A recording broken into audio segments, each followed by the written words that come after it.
Ghost Story, Disturbing Yard Sale Horror Stories. Mark and Lisa had just moved to a quiet town in Louisiana, hoping for a fresh start. Their new home was old but full of character, and they spent their weekends exploring thrift stores and yard sales, searching for unique pieces to decorate. One Saturday morning, they drove to an estate sale on the outskirts of town. The house stood alone, surrounded by dense woods. A weathered for sale sign leaned against the mailbox. Most of the furniture was antique, covered in dust, and oddly cheap. Lisa, drawn to vintage decor, spotted an ornate wooden mirror leaning against a stack of old books. The frame was intricately carved, almost too perfect compared to the worn-out items around it. The glass had a slight distortion, like ripples in water. The seller, an elderly woman with sunken eyes, watched them without speaking.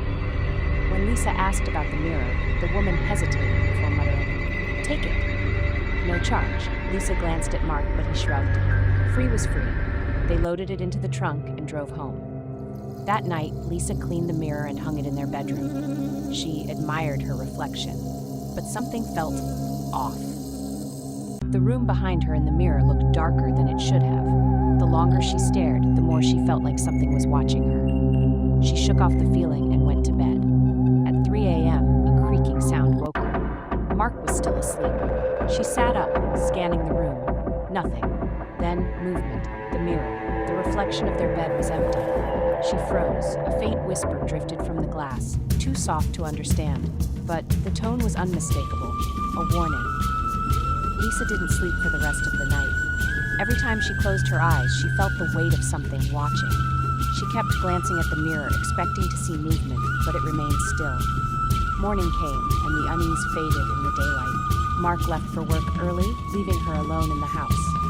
She made coffee, trying to shake the lingering dread from the night before. The mirror's reflection was normal now. No darkness, no whispers. Maybe it had just been her imagination. By noon, she convinced herself it was nothing. She went about her day, unpacking boxes and rearranging furniture. When she passed the mirror, she paused.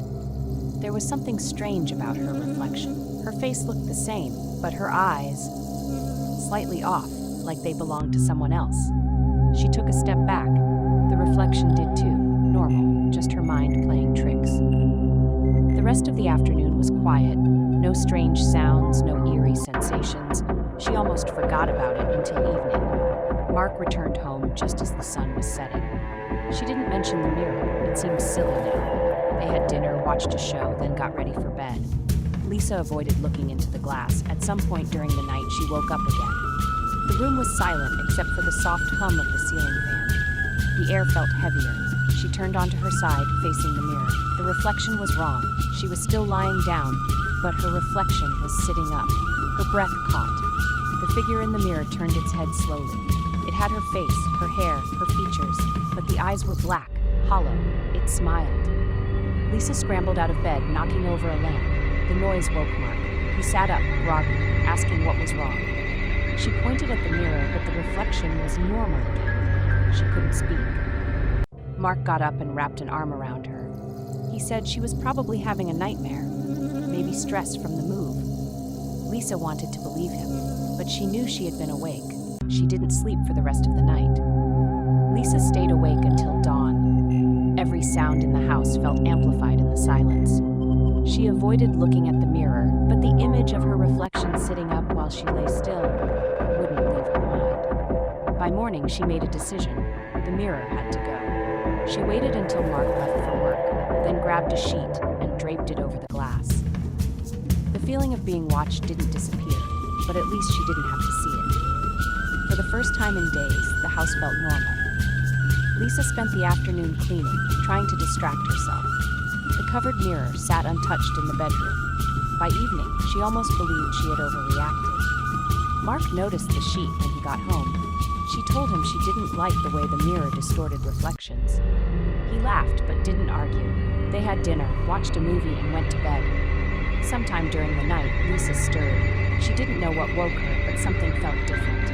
The air was colder. She turned, her heart stopping mid-beat. The sheet was gone. The mirror stood uncovered. Her breath caught in her throat. She sat up, scanning the dark room. The window was closed, no sign of a breeze. She looked back at the glass.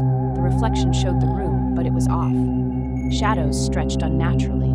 The doorway behind her looked open, but the real door was shut.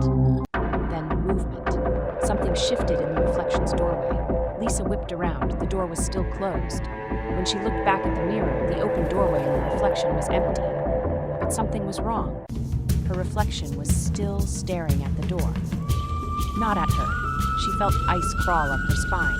She turned slowly, following the direction of its gaze. The real doorway was closed, but the darkness beneath it shifted. Lisa couldn't breathe. A faint whisper brushed against her ear. She didn't look back at the mirror. She didn't move. The air pressed against her, thick and heavy. The whisper came again, closer. The bed creaked behind her. Lisa reached for Mark's arm, gripping it hard. He stirred, mumbling in his sleep. She forced herself to look. The mirror was normal again.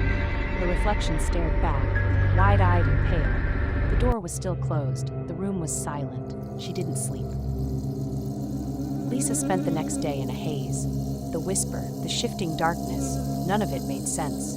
Mark didn't notice her unease. She didn't tell him. He would dismiss it as another nightmare. She avoided the bedroom, keeping herself busy in the living room. By evening, exhaustion settled in, but the thought of sleeping near the mirror made her skin crawl. When Mark suggested an early night, she hesitated. He was already heading upstairs. If she stayed awake alone, the house would feel too empty. She followed.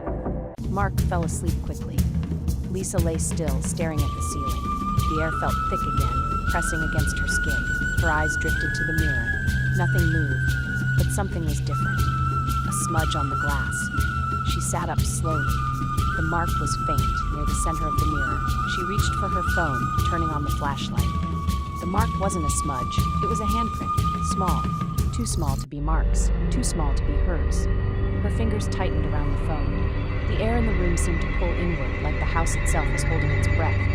She didn't move. The handprint faded, not all at once, slowly as if something was pulling away from the glass. A creak sounded from the hallway.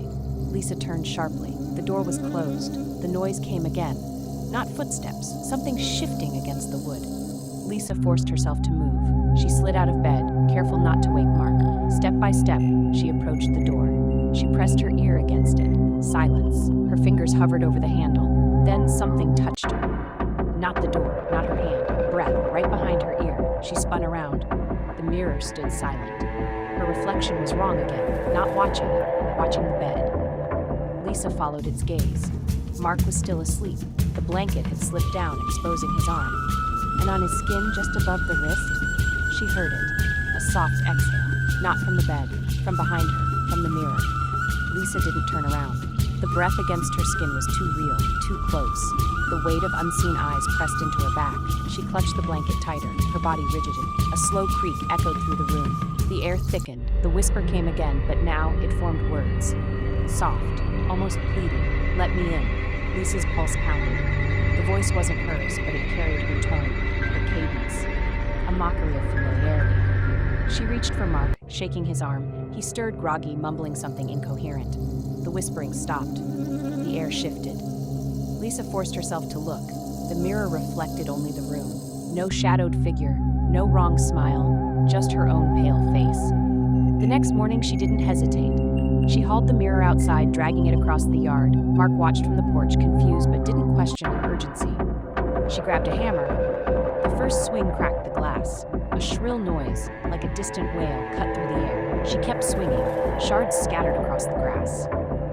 Mark stepped forward, concern in his eyes, but Lisa didn't stop until nothing was left but splintered wood and shattered reflection.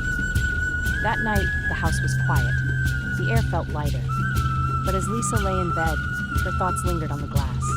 On the way the reflection had smiled, as if it knew something she didn't.